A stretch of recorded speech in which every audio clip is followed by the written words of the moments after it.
Hello Mallory, it's Sunday. This is going to be a particularly difficult video because as punishment for not posting a video previously this week, I get to take this entire video without stopping or cutting anything. And knowing me, that's going to be pretty difficult because I usually cut after 5 seconds on average for all my clips. So today I thought I'd tell you, for my story, I thought I'd tell you about my speech season. I had an idea that I would just give my speech for one of the videos, which I still might do, but because it's 8 minutes long, I don't think I'll do it in this video. So this year I competed in poetry for speech, and it was a big jump from last year where I had competed in original oratory, where in original oratory you research and write a topic on, or a speech on your own topic of whatever you want. It has to be an 8-minute persuasive speech.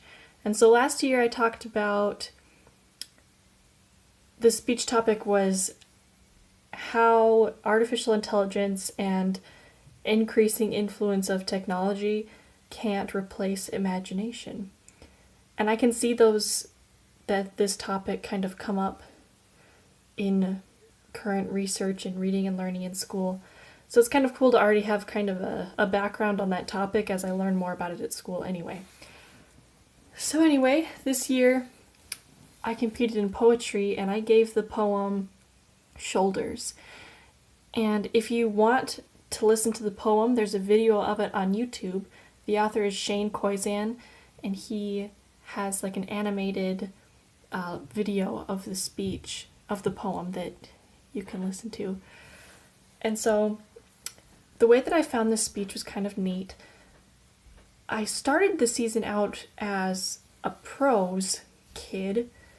So when I was put into the category of prose, where you perform an 8-minute excerpt from any written piece, any novel or whatever, I intended to give an excerpt of something out of one of Carl Sagan's books. And so I checked out the book Pale Blue Dot from the library and was going to give a spiel on him.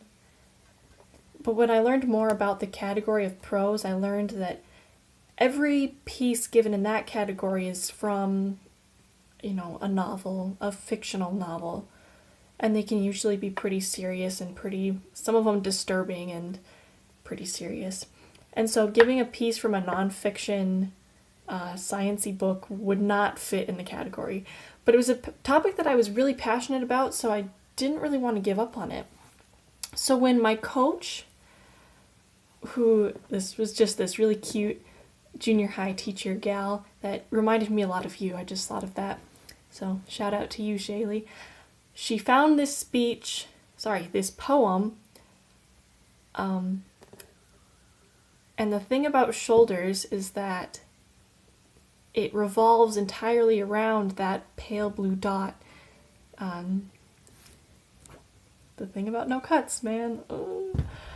It revolves entirely around the pale blue dot and Carl Sagan's imagery of that. And so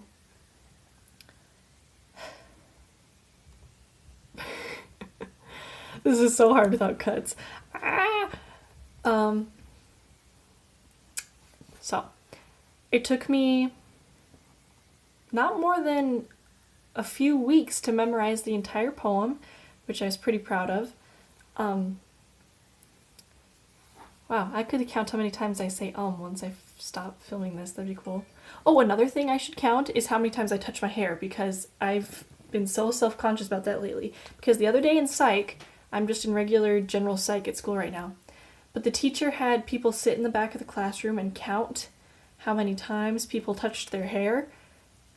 I had some fire tweets a few minutes ago, so my phone's going off constantly.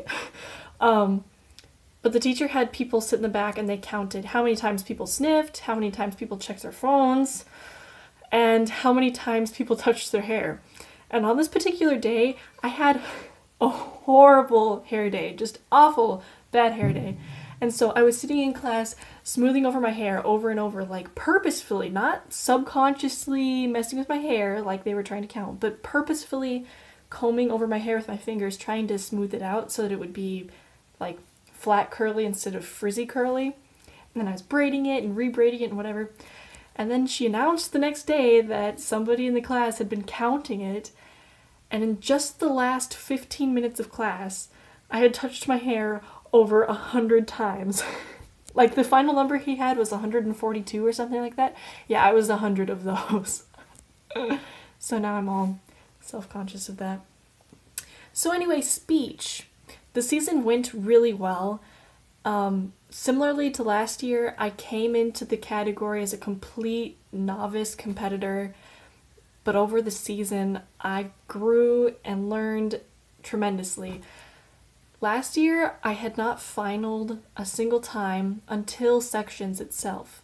Finaling means that your 3 prelim scores were enough to get you into that final championship round where you compete against the 7 finalists, and then you get to go up on stage during awards and get a placing, 1 through 7.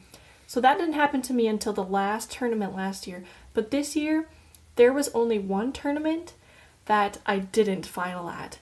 And that's huge for me, because last year, seeing some teammates that would go up on stage every single week and come with ribbons or medals every week, that was me this year.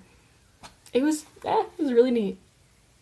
There was even one week where at our team meeting, I was the featured speaker, so I got to speak for my entire team and just kind of being, I don't want to say role model, but kind of being known on the team as a successful speaker. It was really neat. Maybe I could show you a few of my trophies and things.